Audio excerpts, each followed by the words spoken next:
नमस्कार। आज के वीडियो में हम पढ़ेंगे मुगल काल से संबंधित मनसबदारी व्यवस्था को विस्तृत रूप में। मनसबदारी व्यवस्था अकबर द्वारा शुरू की गई थी, यानी मनसबदारी प्रथा मुगल साम्राज्य की प्रशासनिक व्यवस्था की एक अनोखी विशेषता थी। अरब भाषा में मनसब का अर्थ होता है पद। मनसब शब्द इसके धारक यानी कि जो मनसबधारी होता था उसे मनसबदार बोला जाता था। मध्य एशिया में उद्भव हुए मनसबदारी प्रथा के अंतर्गत सैनिक ओहदेदारों, नौकरशाही वर्ग और अमीर वर्ग को ही मनसब प्राप्त होते थे। अकबर की मनसबदारी व्यवस्था मंगोल नेता चंगेज खान की दशमलव प्रणाली पर आधारित थी। मनसब का पहला उल्लेख मिलता है अकबर के शासनकाल के 11वें वर्ष में, लेकिन 1577 ईस्वी में मनसब जारी किया गया। मनसब में सवार शब्द का प्रयोग 1594-95 में जुड़ने लगा। इस प्रकार मनसब का अकबर के शासनकाल में लगातार विकास होता रहा और यह व्यवस्था विकसित होकर अपने चरम उत्कर्ष पर पहुंच गई। अकबर के शासनकाल में काजी और सद्र को छोड़कर सभी पदाधिकारियों को अगर आवश्यकता होती थी तो सैन्य संचालन करना होता था, यानी सभी को मनसब दिया जाता था। लेकिन गैर सैनिक अधिकारियों को मनसबदार की जगह रोजिंदार कहा जाता था। मुगल साम्राज्य में मनसबदार अपना वेतन या तो नगद या जागीर के रूप में प्राप्त करते थे। इससे वे जो भू राजस्व और सम्राट द्वारा नियत अन्य कर होते थे वे वसूलते थे। इस प्रकार मनसबदारी प्रथा कृषि और जागीरदारी प्रथा का एक अभिन्न अंग थी। इस प्रथा की कुछ विशेषताएं थीं और साथ ही इस प्रथा से संबंधित यह प्रथा क्यों समाप्त हो गई, इस विषय में भी हम जानेंगे। मुगल मनसब का स्वरूप दोहरा था।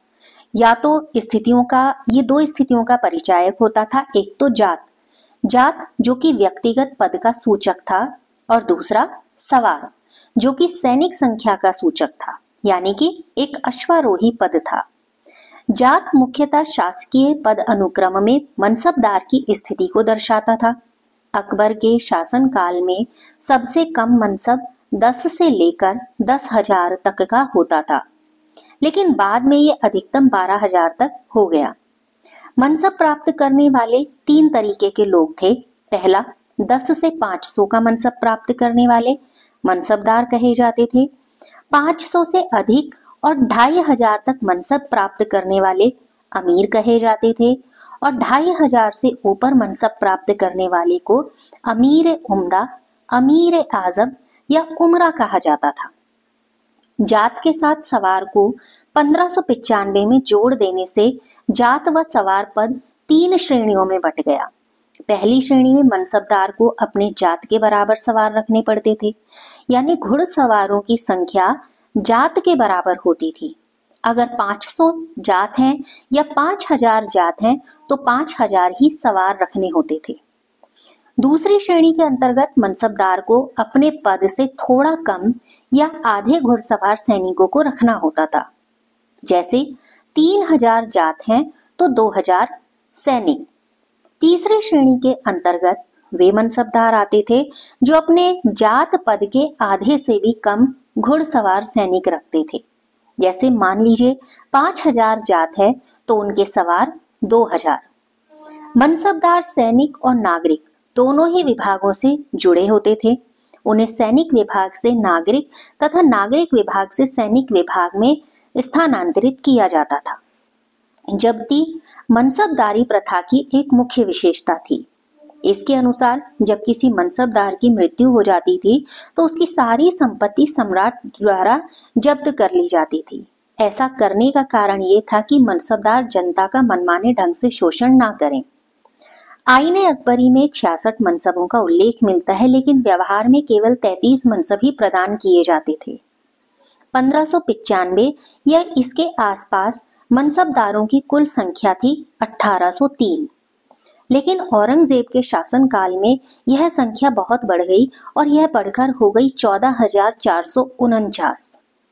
जहांगीर के शासनकाल में इस प्रथा में कुछ परिवर्तन हुए। 2 अस्पा और सिंह अस्पा को मनसब से जोड़ा जाने लगा। इस व्यवस्था में किसी मनसबदार को 2 अस्पा पद प्राप्त होने पर निर्धारित संख्या के अतिरिक्त उतनी ही संख्या में और घोड़े रखने पड़ते थे और सी अस्पा पद प्राप्त मनसबदार को निर्धारित संख्या के अतिरिक्त 2 गुने घोड़े रखने पड़ते थे। शाहजहां ने मनसबदारी प्रथा में व्याप्त भ्रष्टाचार को रोकने के लिए कुछ नियम बनाए। उसके अनुसार पद की तुलना में घुड़सवारों की संख्या कम कर दी गई। अब अपने पद के लिए निर्धारित संख्या की कम से कम 1/4 फौजी टुकड़ी रखनी पड़ती थी और जबकि भारत के बाहर ये संख्या 1/5 होती थी। अकबर के समय से ही यह शिकायत मिल रही थी कि जितनी जमा आय होती थी यानी कि अनुमानित आय होती थी, वास्तविक आय जिसे हासिल कहा जाता था वो अंतर में अंतर होता था। हासिल जमा से अधिकतर कम आती थी। शाहजहां ने इस समस्या का हल निकाला। उसके अनुसार वास्तविक वसूली के आधार पर महीना जागीरों, शिश माहा, सी माहा आदि व्यवस्था शुरू की। यदि किसी जागीर से राजस्व की वसूली 50% यानी जो जमा राशि है या अनुमानित आय है उसकी तुलना में यदि 50% होती थी तो उसे शिशमाहा जागीर माना जाता था और वसूली अगर 1/4 होती थी तो उसे सी माहा जागीर माना जाता था। इस तरह की प्राप्त जागीरों के अनुपात में ही मनसबदारों के दायित्वों में भी फिर कटौती कर दी जाती थी। औरंगजेब के समय में एक और व्यवस्था जशरूत के तहत सक्षम मनसबदारों के किसी महत्वपूर्ण जैसे फौजदार या किलेदार या किसी महत्वपूर्ण अभियान पर जाते समय उसके सवार पद में अतिरिक्त वृद्धि कर दी जाती थी। औरंगजेब के शासनकाल में खासकर उच्च श्रेणी के मनसबदारों की संख्या में बहुत वृद्धि होने के कारण ऐसी स्थिति पैदा हो गई कि उन्हें प्रदान करने के लिए जागीरें ही नहीं बची।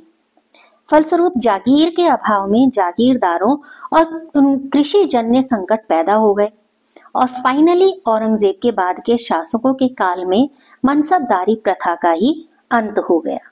यह थी मुगल काल से जुड़ी हुई मनसबदारी व्यवस्था विस्तृत रूप में। आज के वीडियो में इतना ही। नमस्कार।